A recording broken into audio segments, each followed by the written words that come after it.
Hello my dear students, आज के इस लेक्चर में डिस्कस करने वाले हैं पूर्ण आंतरिक परावर्तन। ये टॉपिक है किरण प्रकाश की 12th क्लास की फिजिक्स की। यदि आप चैनल पे पहली बार हैं तो चैनल को सब्सक्राइब कर लें और इस सेशन को लाइक करके अपने दोस्तों के ग्रुप में शेयर कर दें। चलते हैं टॉपिक की ओर। पूर्ण आंतरिक परावर्तन होता क्या है? तो सबसे पहले बता दूं कि इसके पीछे लेक्चर में मैंने करवा रखा है प्रकाश का अपवर्तन। और खास करके बात करूं कि प्रकाश की जो अपवर्तन में जब माध्यम में चेंजिंग आता है तो उसकी बात होती है, लेकिन यहां पर माध्यम में चेंजिंग होने वाला होता है लेकिन वो बाउंड्री से टकरा के वापस आ जाता है। तो इसी की चर्चा करने वाले हैं, इसी को डिस्कस करने वाले हैं। तो आते हैं सबसे पहले पूर्ण आंतरिक परावर्तन को समझने के लिए एक टॉपिक आता है जिसका नेम है क्रांतिक कोण।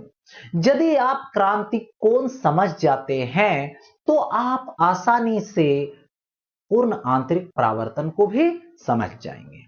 यानी कहने का मतलब हुआ कि पूर्ण आंतरिक परावर्तन में जो हम बातें करेंगे एक क्रांतिक कोण की बात करेंगे। तो उस क्रांतिक कोण को चलते हैं, सबसे पहले समझते हैं कि आखिर ये होता क्या है। देखिए, यहां पर सपोज कीजिए कि ये जो है बाउंड्री है दो माध्यम का। एक है ये माध्यम और ये जो माध्यम है इसको बोलते हैं हम लोग डेंसर, जिसका अपवर्तनांक म्यू डी है। और इधर है विरल माध्यम जिसका अपवर्तनांक म्यू आर है। अब देखिए, यहां पर सघन माध्यम से विरल माध्यम में प्रकाश की अपवर्तन कराने कंडीशन फिक्स है कि क्रांतिक कोण होने के लिए सघन माध्यम से विरल माध्यम में प्रकाश की गमन होनी चाहिए। चलो ठीक है, प्रकाश की किरणें इस तरह से आई। ओके, तो इस बिंदु पर जब आई तो इस बिंदु पर हम क्या करेंगे, इस तरीके से लंब डालेंगे। तो ये क्या होगा, यहां पर आपतन कोण होगा। अब क्या होगा, अभिलंब से दूर हट जाएगी। तो अभिलंब से क्या हो जाएगी, दूर हट जाएगी। तो ये जो है वो क्या है, अपवर्तन है। ये क्या है, तो यहां पर अपवर्तन है। अब देखिए, ये अपवर्तन कोण है। यदि आई का मान बढ़ाते हैं, यदि हम क्या करते हैं, आई का मान बढ़ाते हैं तो आर का मान क्या होगा, यहां पर बढ़ेगा। ठीक है, और एक समय ऐसा आएगा कि आई का मान इतना बड़ा हो जाएगा कि आर का मान 90 डिग्री हो जाएगा। अब देखिए, यहां पर आई का मान बढ़ाते गए बढ़ाते गए तो इस आई का मान इतना हो गया कि ये अपवर्तन कोण 90 डिग्री हो गया। ये जो आर है वो 90 डिग्री।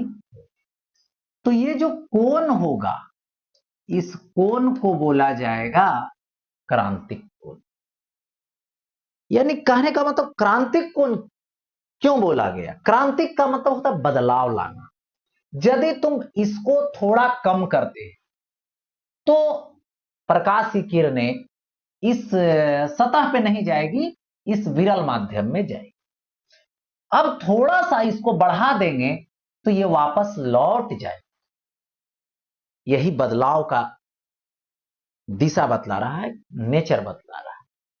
अब समझिए, तो यही क्या है, ये जो सी है यही क्रांतिक कोण है।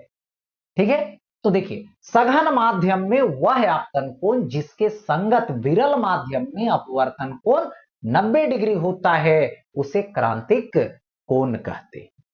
ओके, अच्छा, अब यहां पे क्रांतिक कोण की फॉर्मूला निकालते हैं, क्रिटिकल एंगल की। तो ये है यहां पर म्यू डी। यहां पर होगा साइन आई मतलब sine c is equal to, इसमें आ जाएंगे तो ये हो जाएगा म्यू आर और ये हो जाएगा sine r, that means sine 90 degree. अब देखो यहां पर हम ले लें साइन सी तो साइन 91 होगा, तो mu r by mu d होगा, इसको 1 by mu d by mu r लिख दें। So sine c is equal to 1 by आएगा यार म्यू डी। क्या आएगा? Sine c is equal to 1 by r mu d हो जाएगा। तो ये किससे संबंधित हो गया? क्रांतिक कोण से संबंधित हो गया। ठीक है, अब इसी से संबंधित आगे बढ़ेंगे तो यहां पे टॉपिक आता है जिसका नेम है पूर्ण आंतरिक परावर्तन। अब देखिए ये पूर्ण आंतरिक परावर्तन क्या होता है ये समझाता हूं। देखिए इसके लिए भी ये फिक्स है कि ये रहा बाउंड्री, ओके, यानी दो माध्यम को डिवाइड करने वाला है, बंटवारा करने वाला है। और ये समझ लीजिए कि ये जो माध्यम है ये माध्यम आपका सघन माध्यम, और मैंने बता रखा है कि प्रकाश की जो गमन होगी वो सघन माध्यम से विरल माध्यम में। ओके, अच्छा, तो पहली बार यहां से प्रकाश की किरणें को लीजिए, इस तरह से आएगी और यहां पर क्या होगा तो इस तरीके से लंब हो, एक आई हो गया। इस समय आई जो है वो छोटा है क्रांतिक कोण से। चलो ठीक है, तो यहां से क्या हुआ, ये अपवर्तन हुआ, ये आर हुआ। अब देखो दूसरी बात, अब थोड़ा सा कोण को बढ़ा करके सी के बराबर कर दो, मतलब इस तरीके से ये लंब हो जाएगा और यहां पर ये जो कोण होगा आई है बट अभी क्रांतिक कोण के बराबर हो गया, तो प्रकाश की किरण इधर से चली जाएगी। यानी कितने कोण पर चली जाएगी? तो 90 डिग्री के कोण पर चली जाएगी। हो गया ऐसा? अब यहां पर देखिए फिर से, अब इस कोण को और थोड़ा बढ़ाइए, और थोड़ा बढ़ाइए, ठीक है, तो यहां से क्या होगा, बढ़ गया ये थोड़ा सा, तो ये कोण जैसी बढ़ा अब तो आई ग्रेटर देन सी हो गया, आई ग्रेटर देन सी हो गया, तो क्या होगा यहां से इस तरीके से आ जाए, तो ये जो कोण होगा आई ही होगा।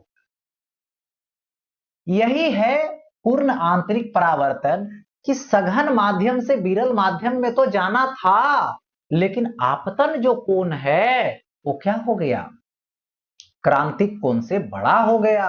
तो प्रकाश की किरणें बाउंड्री से परावर्तित होकर अपने ही माध्यम में यानी यही सघन माध्यम में लौट आती है, इसी को बोला जाता है पूर्ण आंतरिक परावर्तन। देखिए यदि सघन माध्यम में आपतन कोण का मान क्रांतिक कोण से थोड़ा सा और बढ़ा दिया जाए तो प्रकाश की किरण उसी माध्यम में लौट आती है, लौट जाती है तथा परावर्तन के नियमों का पालन करती है। मतलब ये आपतन कोण, ये परावर्तन दोनों आपस में बराबर है। इस घटना को पूर्ण आंतरिक परावर्तन कहते हैं। बस यही लौटने की क्रिया।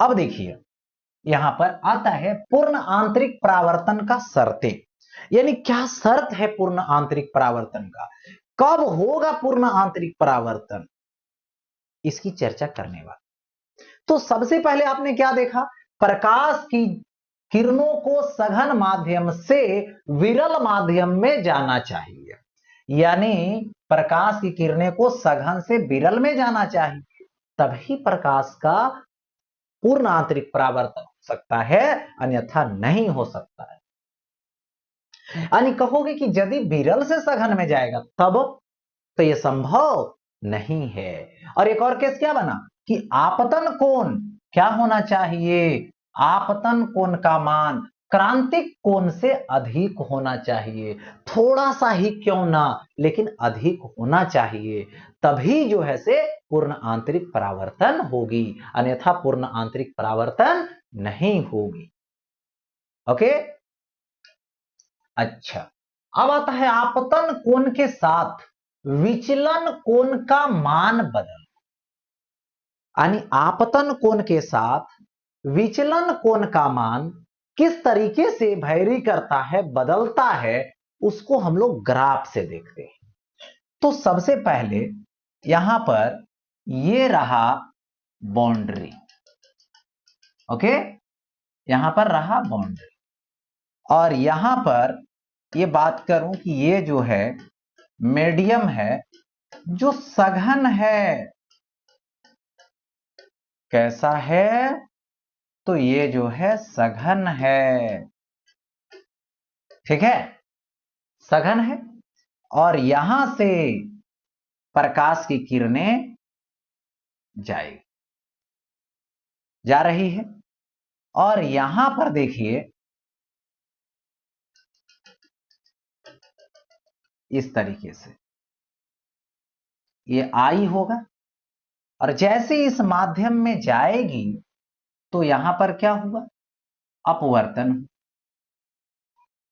तो ऐसे चली जाए, तो ये कोण क्या होगा, आर होगा, जाना तो चाहिए था ऐसे dot dot dot dot dot dot dot ऐसे, ठीक है, तो ये आई है, तो ये डिफिनिट है कि आई होगा, और ये क्या होगा, यहां पर विचलन कोण होगा, ठीक है। तो अब देखिए आर के जगह पे देखिए आर इज इक्वल टू क्या लिखेंगे, तो इसमें लिखेंगे I plus del, I plus del, तो del is equal to R minus I देंगे। आर कैसे निकालोगे, तो यहां पर स्नेल लॉ लगा देंगे, स्नेल का नियम लगा देंगे, ठीक है, स्नेल के नियम से हो जाएगा, हो गया ऐसा। अब देखो ये चीजें आ जाएगी, इसके बाद यही इस तरीके से बढ़ा करके इसको क्या कर दिया गया, यहां पर आई का वैल्यू सी के बराबर हो गया, तो ये प्रकाश की किरणें ऐसे चली जाएगी, तो ये कितना होगा, 90 डिग्री होगा, और यहां से डॉट डॉट डॉट डॉट लेंगे तो ये क्या होगा, यहां से डेल होगा, ठीक है, सॉरी डेल नहीं, ये जो है डेल नहीं होगा, ये होगा, ये आई है यानी सी है, तो सी होगा, और डेल ये वाला होगा, जाना था इस रास्ते से, चला जा रहा है इस रास्ते से, तो ये होगा डेल। तो यहां पर क्या हो जाएगा, सो देखिए 90 डिग्री में सी माइनस करेंगे डेल आएगा, यानी पाई बाई 2, 90 मतलब पाई बाई 2, और माइनस सी हो जाए, हो गया। और अब यहां से देखिए फिर एंगल को और बढ़ा दीजिए, ठीक है, मैंने बढ़ा दिया, यहां से ऐसे क्या खींच दिया, लंब खींच दिया, प्रकाश की किरणें इधर की तरफ जाएगी, परावर्तित होकर इधर की तरफ जाएगी, तो यहां पे कोण आई होगा, और ई भी कोण आई होगा, तो जब यहां पर डेल निकालने की बारी आएगी, जाना चाहिए ऐसे, तो ये डेल होगा, तो ये देखिए total angle i plus del यानी 2i plus del is equal to 180, मतलब पाई होगा। अब क्या आ जाएगा, डेल इज इक्वल टू ये जाएगा पाई माइनस 2i, हो गया ऐसा। अब देखिए इसको जब ग्राफ खींचेंगे तो इस पे हमने आई लिया, इस पे हमने डेल ले लिया, ठीक है, तो पहले 0 डिग्री जब आई रखते हैं तो ये सीधा चला जाएगा, यानी लंबवत जब जाएगा तो सीधा चला जाएगा, यानी डेल भी 0 होगा। अब क्या होगी सो समझिए, जैसे जैसे आई को बढ़ाते जाएंगे डेल भी बढ़ते जाएगा। तो यहां पर आई इज इक्वल टू क्या होगा, सी हो जाएगा, ठीक है। और यहां पर क्या हो जाएगा, ये आ जाएगा पाई बाई 2 और माइनस सी होगा, पाई बाई 2 माइनस सी होगा। हो गया ऐसा? देखो अब यहां से क्या आएगा, इस तरीके से आएगा, ठीक है। तो ये क्या आएगा, यहां से पाई माइनस 2c हो जाएगा। और फिर जैसे इसको देखेंगे तो ये क्या है, स्ट्रेट लाइन है, और यहां पर क्या हो जाएगा, पाई बाई 2 हो गया, पाई बाई 2 पर 0 हो गया। तो यही इसका क्या हो गया, यहां पर ग्राफ खींचा गया।